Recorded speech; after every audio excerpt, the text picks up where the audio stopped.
जातं सैनिकांना न्याय भेटत नाही। मुख्यमंत्री साहेब दररोज संडे मंडेला पार्टीला जातात, ते दररोज व्हिडिओ पाहतात। एटीपी न्यूजला टाकलं आणि नंतर चंदू चव्हाण गायब झाला, चुलीला गेला। आज सैनिकाची किंमत आहे, दुर्दैव आहे आमचं। आम्ही पोलीस साहेबांना सर्वांना सल्यूट मारतो। तुम्ही जरी देशाची रक्षण करता, तुम्ही समाजाची रक्षण करता, पण आज पोलिसला सुद्धा गुलाम केलेलं आहे आपल्या आझाद भारतामध्ये।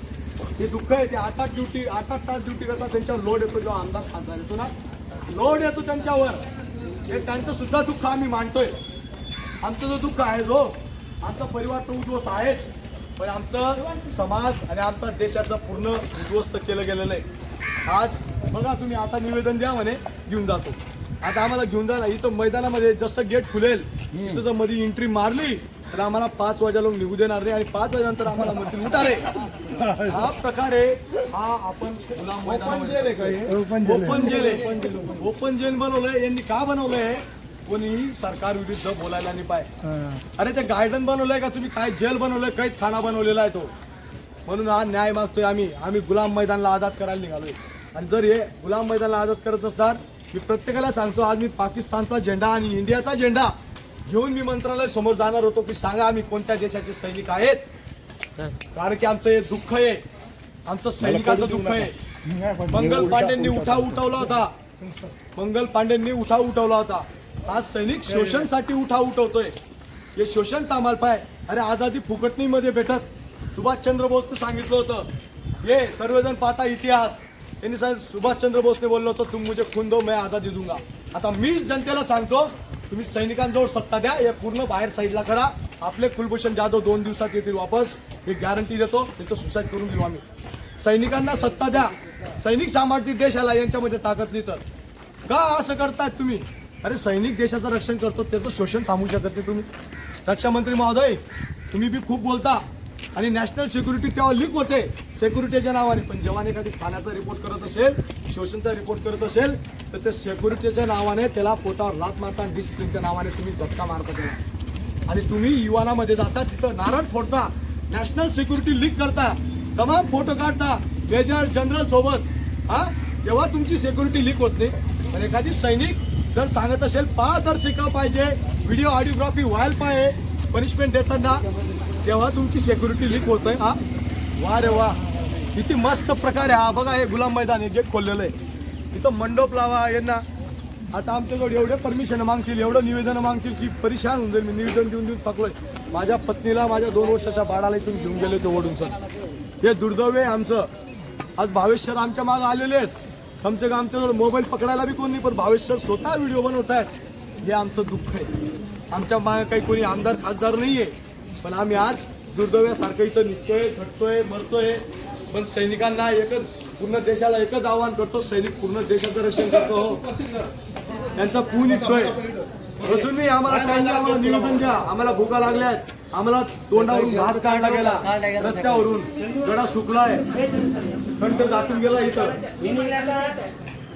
हे बघा आता साहेब बाजू काय सांगता? अरे बसा रे बाबा, बसा बसा।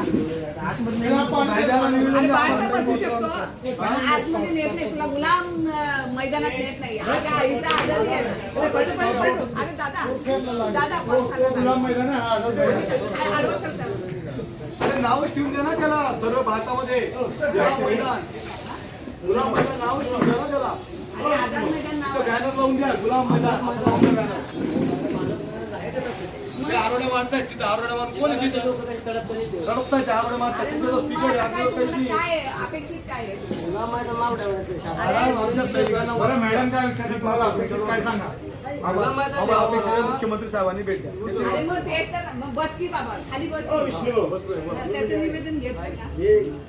दे ना बाबा, लगेच आम्ही पाठवतो की तिकडं। काय तुमच्या किती वेळा भेटी मिळाल्या चंदू, खरं सांगतो। एकही वेळ आली मॅडम, आयएस अधिकारी आली, ती मॅडम काय बोलली माहिती का?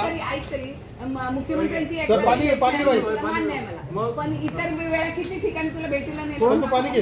एक अहो मॅडम एकच ठिकाणी घेत नाही मॅडम तुम्ही। अरे 3 वेळा तर गेलो तो इथं भेटीला। काय म्हणतात हे राज्याचं केंद्राचं मॅटर आहे बघा। आम्हाला सांगितलं जातं हे केंद्राचं मॅटर आहे, मॅडम आम्ही ह्या भेटा करायचं। हे केंद्राचं मॅटर आहे. आम्ही महाराष्ट्राचे आहेत. आर्टिकल 21 राज्याचं काम आहे की आम्हाला आदर सन्मान द्यायला पाहिजे. हे त्यांच्या डोक्यात सांगणारे बटाटे घालून पण ते बोलायला हा? सैनिक देशद्रोही सारखं जीवन हे मला तुम्ही सांगा. अरे भीक मागतो एक अमेरिकामध्ये एक सैनिक मरतो ना तर पूर्ण अमेरिका बंद होतं आणि एक सैनिक भीक मागत असेल तर ही लाजीरवाणी गोष्ट आहे देशासाठी.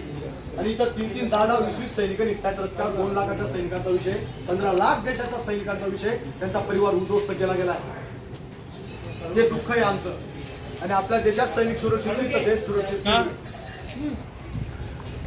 हा निवेदन घ्या. आता निवेदन मला पाणी पिऊ घे पहिल्यांदा. हे बघा हे निवेदन मी मुख्यमंत्री पहिला साहेब पाणी नाही, शरीरामध्ये ताकद असेल तर रडू शकतो. शरीरामध्ये हे बघा ताकद असेल तर रडू पण हे नाही. आम्ही सांगतो हे बघा मग राज्य सरकारने केंद्राला लेटर दिलं होतं. हे राज्य सरकारने केंद्राला लेटर दिलं होतं 7 जानेवारी 2025 ला. हे काय adjutant general branch MOD ministry of defence Sena Bhavan OIC record आमचं मिलिटरी रेकॉर्डला पाठवलं. केंद्रीय सैनिक board ministry of defence RK पुरमला पाठवलेलं आहे. आणि हे बघा regarding the demand from mister Chandu Babulal Chavan reference Shri Chandu Babulal Chavan application date 26/12/2024 and 30/12/2024. अजून काही झालं नाही. हे काही आलं नाही हो साहेब. ती IAS अधिकारी काय म्हटली मला माहिती का? ती सैनिक बोर्डाची मोठी अध्यक्ष होती जिल्ह्याची. काय नाव त्यांचं? त्यांचं नाव होतं सिंगा मॅडम. सिंगा. हा सिंगा मॅडम. त्या मॅडम काय सिंगल नाही सिंगा मॅडम. सिंगा. हा तर त्या मॅडमांचं म्हणणं आलं की बाबा तुम्हाला डिसिप्लिनच्या नावाने ज्यांना घरी पाठवलंय तुम्हाला देशात नोकरीचा अधिकार नाही, आम्ही काहीच करू शकतो. तर वा मॅडम मग तुम्हाला मला जे पासबुक दिलंय म्हटलं 100 रुपयांचं त्यापेक्षा तर तुम्ही त्याच्यावर देशद्रोही लिहून द्या. कशाला ते पासबुक देता आम्हाला? हे कलंकित जिंदगीत सैनिक जिंकणार नाही. हा काही कलंकित हा काही देशद्रोही नाही सैनिक. हा काही देशद्रोही नाहीये. हा काही देशद्रोही नाही. तुमच्या किती केसेस फक्त झाल्या? सुट्ट्यांचा प्रॉब्लेम होता यांचा. हा सुट्ट्यांचाच हा प्रॉब्लेम होता. आणि आमदार खासदार 100 केसेस होता. तुम्हाला 5 लाख कोणी मागितले?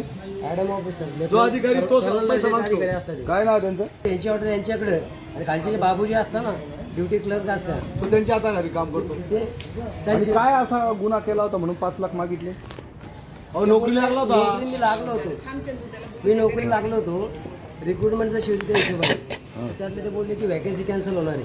आणि मला काढल्यानंतर अजून एक मुलगा जॉईन केला जो की वेटिंगचा होता. आणि त्याच सेंटरमध्ये मी जी ड्युटी करतो 2017 पासून ते 2025 चाललंय. तिथलाच मुलगा बाहेर कंट्रीमध्ये ड्युटीला गेला, जॉबसाठी गेला आहे, तो शिकवण्यासाठी. सेंटर त्याची येण्याची वाट बघते. आणि मी 2014 पासून 2022 पर्यंत मी सुद्धा 8 वर्ष काम केलं. नाही, मी वाटच बघताय. त्याची म्हणजे पाठलाग केला मी सगळ्या गोष्टीचा पाठपुरावा केला. मी डॉक्टर सुभाष भामरे संरक्षण राज्यमंत्री असताना त्यांना मी दिल्लीमध्ये भेट घेतली. श्रीपाद नाईक यांची सुद्धा भेट घेतली मी दिल्लीमध्येच भेट घेतली. सेंटरला कितीतरी वेळा जाऊन आलो आणि सेना भवनला सुद्धा किती वेळा जाऊन आलो. एवढी फाईल पडली माझ्याकडे अशा.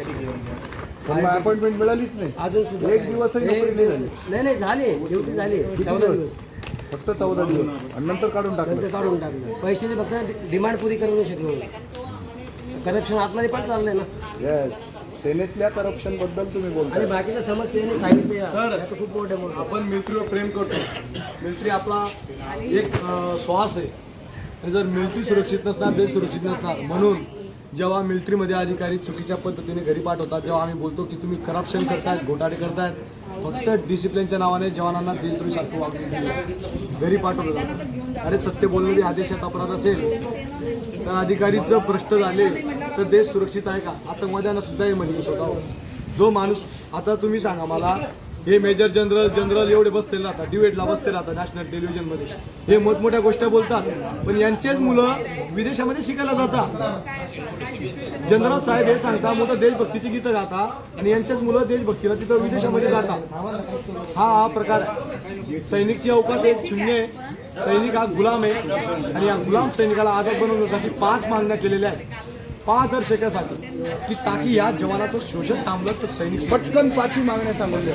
5 मागण्या ज्या जवानांना पनिशमेंट दिली होती तेव्हा व्हिडिओ ऑडिओ कॉपी व्हायला पाहिजे आणि एक कॉपी जवानाला द्यायला पाहिजे. दुसरी मागणी आहे की ज्या जवानांना सेवेतून बडतर्फ केलंय त्या खोटे नाटे आरोप करून त्यांना पेन्शन देण्यात यावी आणि त्यांचा मोबदला त्यांचा द्यावा सेवेचा. तिसरी मागणी ही आहे की बाबा ज्या जवानांना आजपर्यंत घरी पाठवलं राज्य सरकार केंद्र सरकारने तो आकडेवारी जाहीर करावी संसदेमध्ये. आणि चौथी मागणी आमची त्यांना एक सर्व्हिसमॅनचा दर्जा देण्यात यावा. 5वी मागणी आहे की आर्टिकल 16 प्रमाणे तो भारतात कुठेही काम करू शकतो. छोटी बडतर्फी कॅन्सल करा, त्याला एक सर्व्हिसमॅनचा दर्जा द्या. दर्जा द्या. आणि जवानांना आर्टिकल 16 तो कुठेही काम करू शकतो. आणि आर्टिकल 21 प्रमाणे राज्य सरकारने आदर सन्मान देऊन त्या राज्यामधल्या सैनिकांना शासकीय नोकरीमध्ये समाविष्ट करून घ्यावे, एवढीच माझी प्रार्थना आहे. मला काही त्यांच्याजवळ बिल्डिंग नको आहे, मला काही त्यांच्याजवळ पैसा नको आहे. माझं 12 लाखाचं कर्ज ते अजून 15 लाख बी झालं तर मी ते खाऊन घेईल. मी मरून बी गेलो तरी मी सुखी आहे. पण माझा जवानांचं शोषण थांबून द्या, एवढीच तुमच्याकडनं अपेक्षा आहे. जवान पैसे आहेत ना, अधिकारीचे जे रूल रेग्युलेशन आहेत ना, अधिकाऱ्यांना इतकी पावर दिलेली आहे, काही करू शकतात. ते काही करू शकतात. As a depend of CO. अहो सीओ डिपेंड म्हणजे मला तुम्ही सांगा, रोजच्या पेपरमध्ये आपण वाचतो कोणी ड्युटी कोणतं का अधिकारी सस्पेंड झालं का आपल्या राज्य सरकारमध्ये किती म्हणजे भ्रष्टाचार होतो. आपण फक्त कंप्लेंट टाकतो, तिची फक्त बदली होती. पण कोणाच्याही पोटावर राज्य सरकार लात मारत नाही. आपण यामध्ये लात मारायला पाहिजे. त्यांच्यामध्ये सस्पेंड राहतं. सस्पेंड राहतं, 6 वाजता ड्युटी घेऊन येतात. पण आर्मीचे आम्हाला नाही डायरेक्ट रिमूव्ह फ्रॉम सर्व्हिस. जॉबच करू शकत नाही ना आम्ही. त्या हो साहेब, प्रायव्हेट कंपनीत नियमाला गेलं ना धक्का मारून बाहेर काढता, अपमान करता सैनिकाचा. आर्मीच्या नियमाला पांडव सांगितलं माझ्याकडनं. मी पैसे तर दिले नाही, मी सही करत नव्हतो. पैसे तर माझ्याकडे नव्हतेच. पॉइंटर सही घेतली. आता बोला पण काय ते करू. का असं लोड केल्यानंतर ते खालून एक रायफल ते मागचे असं बट केल्यानंतर आता पाकिस्तानामध्ये मी गेलो, मी शिक्षा घेतली आणि माझ्यावर किती त्रास झाला हा विचार केला कधी. दुश्मन देशात तर सण केलाच, पण तुमचं नाव सांगा. भारतामध्ये साहेबराव लक्कस. पूर्ण पत्ता.